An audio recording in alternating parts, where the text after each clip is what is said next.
WhatsApp everyone, welcome back to the channel. तो हम लोगों ने लास्ट वीडियो में पार्ट 1 ऑफ शेड्यूल 3 चेक किया था।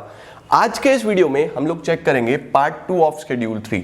इसका मतलब कल बैलेंस शीट के बारे में डिस्कशन हो गया था, आज हम लोग टारगेट करेंगे प्रॉफिट एंड लॉस स्टेटमेंट को, यानी कि स्टेटमेंट ऑफ P&L को। तो चेक करते हैं इसमें आपको किस तरीके से एक्सपेंसेस और इनकम्स को प्रेजेंट करना है और कौन से हेडिंग और सब हेडिंग इसके अंदर आते हैं। कल का हमारा जो लाइक टारगेट था, पहले वीडियो पे 2000 था, फिर सेकंड वीडियो पे 3000 था। आज का जो हमारा लाइक टारगेट रहेगा वो 4000 रहेगा। तो मेक श्योर कि आप लोग लाइक टारगेट पूरा कर दो, मोटिवेशन मिलता रहेगा, बना रहेगा और मजा आता रहेगा। तो चलो फिर जल्दी से शुरू करते हैं। अपनी बुक्स लेके आ जाओ क्योंकि साथ साथ बुक्स रखनी बहुत इंपॉर्टेंट है। Let's begin.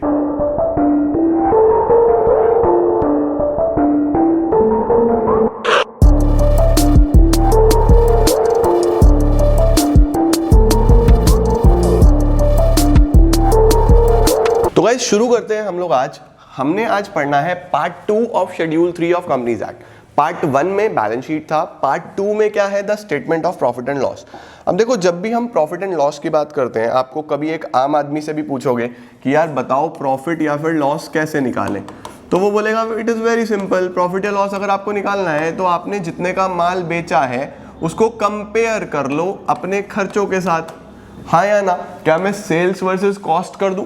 अगर मुझे ये पेन 10 रुपीज का पड़ा है और मैंने 20 का सेल कर दिया तो प्रॉफिट कितना हो गया, 10 रुपए का। तो हमेशा दो चीजों को कंपेयर करना है, आपके पास इनफ्लो कितना हुआ, सेल कितना हुआ, और आपके पास से आउटफ्लो कितना हुआ, यानी खर्चा कितना हुआ। तो इस स्टेटमेंट में हम लोग मेनली दो ही चीजें कंसिडर करेंगे।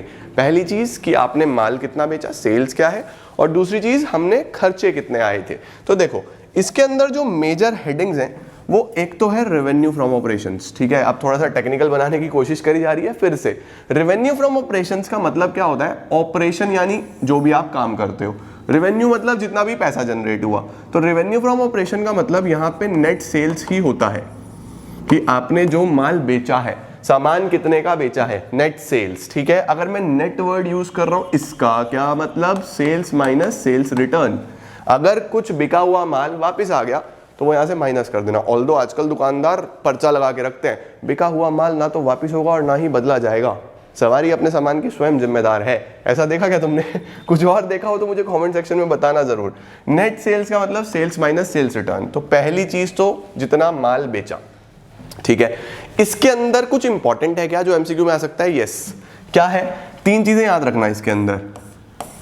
एक तो सेल ऑफ गुड्स आएगा इसके अंदर, अगर कोई सर्विस प्रोवाइडर है तो सेल ऑफ सर्विसेज, सबसे important sale of scrap. Scrap का मतलब होता है कि अगर कुछ बचा कुचा सामान कूड़े के दाम में बिक जाए, सपोज कोई डिफेक्टिव माल आ गया या कुछ ऐसी चीज आ गई जो आपका नॉर्मली नहीं बिकना था, आपने उसको कबाड़ में बेच दिया, है तो वो आपके गुड्स ही ना, जिसमें आप डील करते हो वही है ना। तो sale of scrap is also a part of revenue from operation. कई लोग कंफ्यूज हो जाते हैं जब वन मार्कर में आता है। याद रखेंगे सेल ऑफ गुड्स भी इसी में आएगा, सेल ऑफ सर्विसेज भी इसमें आएगा, और most important sale of scrap ये भी इसी में आएगा। स्टार लगा के चल लेना, अदरवाइज नंबर कट जाएंगे। तो sale of scrap is a part of revenue from operation, normal sale का पार्ट है, ठीक है।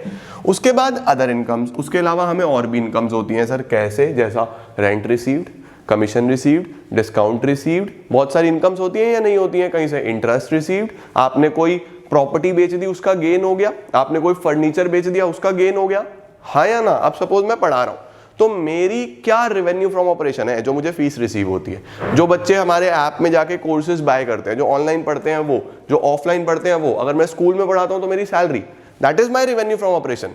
बट अगर मैं अपना ये फर्नीचर बेच दूं, ये कैमरा बेच दूं, ये बोर्ड बेच दूं, ये मेरा काम थोड़ी ना है, पैसों की जरूरत है तो मैंने बेच दिया, तो मेरे लिए क्या बन जाएगा, वो अदर इनकम।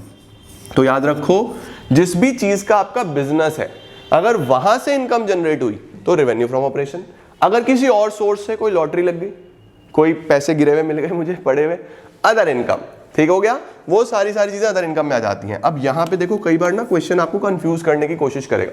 कैसे? जैसे मैंने बोला कि मेरा प्रॉपर्टी का बिजनेस है, रियल एस्टेट का बिजनेस है मेरा, तो अगर मैं अब लैंड बेच रहा हूं तो फिर वो मेरा रेवेन्यू फ्रॉम ऑपरेशन है, क्योंकि मेरा बिजनेस ही वो है। अगर मैं एक फाइनेंस कंपनी हूं, मैं डील ही सिक्योरिटीज में करता हूं, तो वहां पे dividend received, income received, interest received, वो मेरा रेवेन्यू फ्रॉम ऑपरेशन है। तो आपको अगर क्वेश्चन टिपिकल बना के देगा तो एग्जाम में बताएगा कि ये कंपनी एक रियल एस्टेट कंपनी है। अगर रियल एस्टेट कंपनी है तो मतलब वो बिल्डिंग प्रॉपर्टीज में डील करती है, तो प्रॉपर्टी का सेल उनके लिए रेवेन्यू फ्रॉम ऑपरेशन होगा, ये याद रखना, ठीक है। ये एक इंपॉर्टेंट पॉइंट है। अच्छा, अदर इनकम जो हमारी अदर सोर्सेज से इनकम होगी, फिर आप इन दोनों को जोड़ दो, इन दोनों को ऐड कर दोगे तो आ जाएगा टोटल रेवेन्यू। आ गया मेरा सेल टोटल कि माल कितने का बिका, टोटल रेवेन्यू ले आओ कि हाँ इतना पैसा आया है जी, इतना पैसा आ गया। अब क्या देखना है, कितना पैसा गया। पैसा कहाँ कहाँ पे जाता है, खर्चों से जाता है। तो बेसिकली जो सबसे पहली इंपॉर्टेंट चीज थी, इसका स्क्रीनशॉट ले लो, लिखना है साथ साथ लिख के चलना, रेवेन्यू फ्रॉम ऑपरेशन यानी जो पैसा आया मेरे बिजनेस से, उसमें सेल ऑफ स्क्रैप याद रखना, इंपॉर्टेंट पॉइंट रहेगा। दूसरा अदर इनकम, जो और इनकम जनरेट होती है वो सारी, ठीक है। दोनों को जोड़ दो, टोटल रेवेन्यू बन गया। ये तो बातें होगी इनफ्लो की। अब चलते हैं खर्चों पे। खर्चों की अगर हम बात करें तो देखो ये खर्चे आपको लाइन वाइज याद करने हैं बेटा जी। लाइन वाइज कितने, 1 2 3 4 5 6 7, कितने खर्चे हैं, 7 एक्सपेंसेस हैं। 7 में से कुछ तो इन्वेंट्री वाले ही हैं, कुछ तो कौन से वाले हैं, इन्वेंट्री वाले। 7 खर्चे में सबसे पहला कौन सा आता है, सबसे पहला आता है cost of material consumed. Material का मतलब हो गया मेरे पास ये रॉ मटेरियल। इन्वेंट्री में 6 चीजें थी ना, इन्वेंट्री में क्या क्या था, चलो रिवाइज करवाओ फटाफट। इन्वेंट्री में 6 चीजें, 1 2 3 4 5 6, इन्वेंट्री के 6 बच्चे कौन कौन से, सबसे पहला रॉ मटेरियल, उसके बाद वर्क इन प्रोग्रेस, उसके बाद फिनिश गुड्स, उसके बाद स्टॉक इन ट्रेड, फिर loose tools, stores and spares. थे या नहीं थे, लूज टूल्स और स्टॉक इन स्पेयर्स तो छोड़ दो, मेजर ये 4 थे। तो ये जो रॉ मटेरियल है ना, ये यहाँ पे लिया गया है, इसका खर्चा जो कंज्यूम कर लिया हमने, जो बच गया वो तो इन्वेंट्री में जाएगा एसेट में, लेकिन साल के बीच में खर्चा भी तो हुआ है, यूज भी तो हुआ है, वो यहाँ आ जाएगा। कॉस्ट ऑफ मटेरियल कंज्यूम्ड, इसका फॉर्मूला होता है याद रखना, opening stock plus purchases minus closing stock. ये याद रखेंगे, opening stock of raw material plus purchases minus closing stock. ये जो परचेजेस है ये नेट परचेजेस है। नेट परचेजेस का मतलब purchase minus purchase return. Purchase में से अगर कुछ माल आपने खरीद के वापस किया तो माइनस कर देना, ये फॉर्मूला याद रखना बस। क्या हुआ, cost of material consumed is opening stock plus purchases minus closing stock. 1 mark में क्वेश्चन बन सकता है। क्या ये कॉस्ट ऑफ गुड सोल्ड जैसा नहीं है जो 11th में कॉस्ट ऑफ गुड सोल्ड पढ़ते थे। कॉस्ट ऑफ गुड सोल्ड क्या था, वो भी तो यही था, opening stock plus purchases plus direct expenses minus closing stock. लेकिन यहाँ पे डायरेक्ट एक्सपेंसेस नहीं आते, यहाँ पे क्या आता है, बस opening stock plus purchases minus closing stock. बस ये फॉर्मूला याद रखना।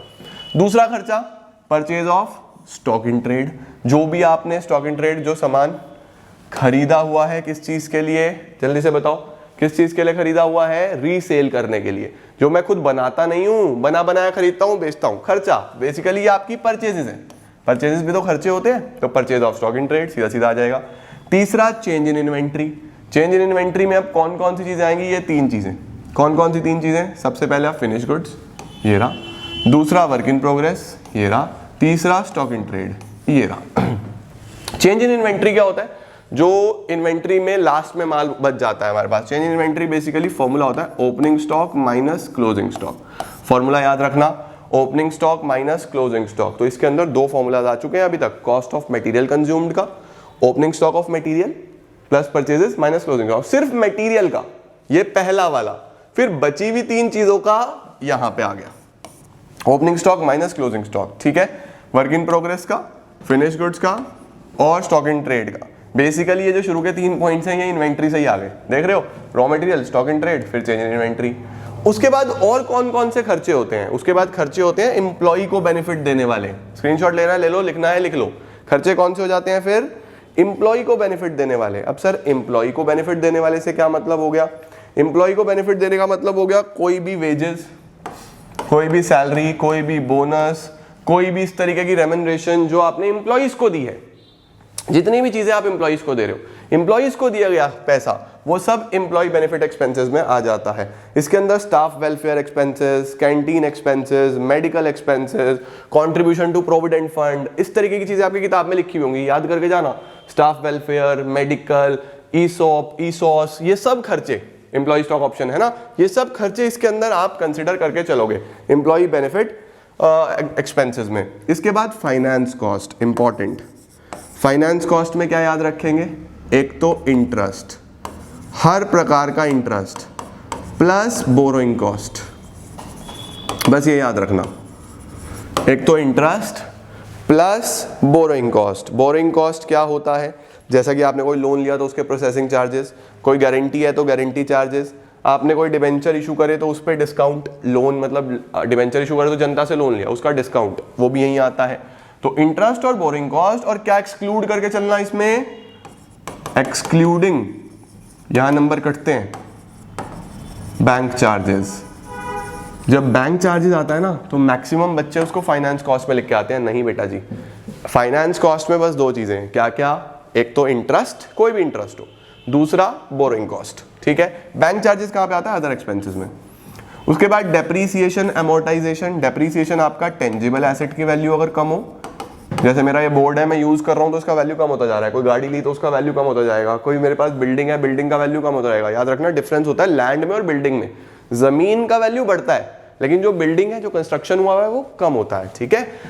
अमोर्टाइजेशन होता है इंटेंजिबल एसेट का, जैसे गुडविल हो गया, पेटेंट हो गया, कॉपीराइट हो गया, वो कम होते चले जाते हैं समय के साथ साथ। डेप्रिसिएशन टेंजिबल है, वो कम हो रहा है अगर, और अमोर्टाइजेशन इंटेंजिबल के लिए यूज होता है। अदर एक्सपेंसेस जितने भी खर्चे अब बच गए, ठीक है, discount allowed, bad debts, bank charges, उसके अलावा इंटरेस्ट तो ऊपर आ गया, कमीशन पेड, जो भी खर्चे बच गए आपके, P&L में लिखते हैं ना बहुत सारे, कैरेज और जितने भी खर्चे हैं, कैरेज, कार्टेज, स्टेशनरी, जितने भी खर्चे बच गए वो सारे के सारे आप कहाँ लिखोगे, अदर एक्सपेंसेस में। इन सब का अगर आप टोटल कर दो तो क्या बन जाएगा, टोटल एक्सपेंसेस। सबका टोटल करके क्या बनेगा, टोटल एक्सपेंसेस। तो देखो 7 चीजें, शुरू की 3 तो इन्वेंट्री में आ गई, मटेरियल का आ गया पहले, कॉस्ट ऑफ मटेरियल कंज्यूम्ड, दूसरा कौन सा है, रिवाइज करो फटाफट, दूसरा कौन सा था, purchase of stock in trade, तीसरा चेंज इन इन्वेंट्री, 3 चीजों का। उसके बाद इंप्लॉइज की बात करते हैं हम लोग, क्या हो गया, इंप्लॉई बेनिफिट एक्सपेंसेस, फिर हम फाइनेंस की बात करते हैं, फाइनेंस कॉस्ट, फिर डेप्रिसिएशन अमोर्टाइजेशन, फिर अदर एक्सपेंसेस। याद करके चलना, किताब साथ रख के बैठना, जो भी किताब यूज करते हो, मजा तभी है बेटा जी, ठीक हो गया। चलो जी, टोटल एक्सपेंसेस, इन सब का टोटल कर दिया, टोटल एक्सपेंसेस आ गए। अब मेरे पास यहाँ पे टोटल रेवेन्यू था, ये रहा, मैंने टोटल कितना कमाया, और ये मेरे टोटल खर्चे आ गए कि मैंने टोटल खर्चा कितना करा। सपोज टोटल रेवेन्यू है 100 करोड़, खर्चे हैं 20 करोड़, तो प्रॉफिट आ गया, नहीं आ गया 80 करोड़ का, प्रॉफिट कितना आ जाएगा, 80 करोड़। टोटल रेवेन्यू में से टोटल एक्सपेंसेस हटा दो, ठीक है। अब इस पे टैक्स देना पड़ेगा, सरकार आएगा, मोदी जी आ जाएंगे, लाओ भाई टैक्स दो, टैक्स दो, टैक्स दो, income tax, income tax, income tax. तो बेसिकली प्रॉफिट बिफोर टैक्स, इस पे क्या लगता है, टैक्स। जो भी रेट गिवन होगा क्वेश्चन में, 20%, 30%, 50%, कुछ भी दे सकता है यार, नॉर्मली 30% मान के चलना, ठीक है। तो जो भी टैक्स होगा, सपोज 50% तो 80 करोड़ का 50%, 40 करोड़ मोदी जी ले जाएंगे, मेरे पास कितने बचेंगे, 40 करोड़। ये है प्रॉफिट आफ्टर टैक्स। ये जो प्रॉफिट आफ्टर टैक्स है, यही हमारा सरप्लस में ऐड हो जाता है बैलेंस शीट में। बैलेंस शीट में रिजर्व्स एंड सरप्लस में सरप्लस लिखा था ना, वो यही होता है प्रॉफिट आफ्टर टैक्स, जो हमारा बचा हुआ प्रॉफिट होता है। तो ये सारी चीजें आपके पास आ जाती हैं किसके अंदर, पार्ट 2 ऑफ शेड्यूल 3। पार्ट 1 में क्या पढ़ा था, बैलेंस शीट, पार्ट 2 में क्या पढ़ रहे हो, प्रॉफिट एंड लॉस। इस चैप्टर में से यही सारी चीजें तुम्हारे से पूछी जाएंगी कि ये सब चीजें कहां कहां पे आती हैं। जैसे सपोज पूछ लिया premium on redemption of debenture कहां आएगा, आप बताओ। अब premium on redemption of debenture कहां आएगा, कहां आएगा, सोचो सोचो सोचो, कल मार्क कराया था, कल मार्क कराया था, कल मार्क कराया था, कहां आएगा, आपको पे करना है। अदर करंट लायबिलिटी या नॉन करंट लायबिलिटी, बहुत सोच समझ के मुझे नीचे बताना कमेंट सेक्शन में, ठीक है। सपोज अब बैंक चार्जेस आ गया, बैंक चार्जेस कहां आएगा, आप बोलोगे bank charges finance cost, no, bank charges कहां आएगा, आपके अदर एक्सपेंसेस में। इंटरेस्ट तो यहां आ जाएगा, बोरिंग कॉस्ट यहां आ जाएगा। इस तरीके से गुडविल, अब सपोज गुडविल पूछ लिया तो गुडविल आधे बच्चे यहां मत लिखाना, इंटेंजिबल, ये नहीं है, ये अमोर्टाइजेशन है। अगर वैल्यू कम हो रहा है, गुडविल तो इंटेंजिबल एसेट है, बैलेंस शीट में जाएगा। बस ये पता होना चाहिए कि कौन सा हेडिंग और कौन सा सब हेडिंग। इसके अंदर मैच द फॉलोइंग वाले क्वेश्चंस बन सकते हैं, इधर 4 चीजें दे दी, इधर 4 चीजें दे दी, बस मैच करो कौन सा सही है, ठीक है। तो इस चीज का ध्यान रखना, इससे क्वेश्चन, इस चैप्टर से क्वेश्चन हेडिंग और सब हेडिंग वाला ही बनेगा, और कोई क्वेश्चन नहीं बनने वाला। छोटा फॉर्मूले का अगर बन गया तो ये 2 फॉर्मूलाज है, कॉस्ट ऑफ मटेरियल कंज्यूम का opening plus purchases minus closing, और चेंज इन इन्वेंट्री से opening stock minus closing stock. बाकी मैं अभी तुम लोगों को सैंपल पेपर सॉल्व कराऊंगा तो सारी चीजें हो जाएंगी, टेंशन वाली बात ही नहीं है। तो दिस वाज इट, इस चैप्टर में यही हम लोगों को पढ़ना था। एक ये छोटा सा चैप्टर यहाँ से आ रहा है, इसके बाद एक चैप्टर और आ रहा है छोटा सा थ्योरेटिकल, वो कवर करते हैं हम लोग नेक्स्ट पार्ट में, नेक्स्ट वीडियो में। तो this is lecture number 3। Hopefully आपको चीजें क्लैरिफाई हो गई होंगी, क्लियर हो गई होंगी, मजा आ गया होगा। प्रिपेयर कर लेना, मिलता हूं मैं तुम लोग को जस्ट 1 घंटे के बाद। इतना इसको प्रिपेयर करो, कुछ और पढ़ने का मन करे वो भी पढ़ लेना, और फिर हम कंटिन्यू करते हैं क्या, एक और नया चैप्टर। तब तक लाइक टारगेट पूरा कर देना, सभी फ्रेंड्स तक शेयर कर देना, क्योंकि 4-5 दिन में अकाउंट्स करेंगे, 3-4 दिन में बीएसटी, 3-4 दिन में इकोनॉमिक्स, 15 दिन में खत्म, फिजिकल एजुकेशन भी आ रहा है। Thank you so much everyone, मिलते हैं बहुत जल्द। Thank you.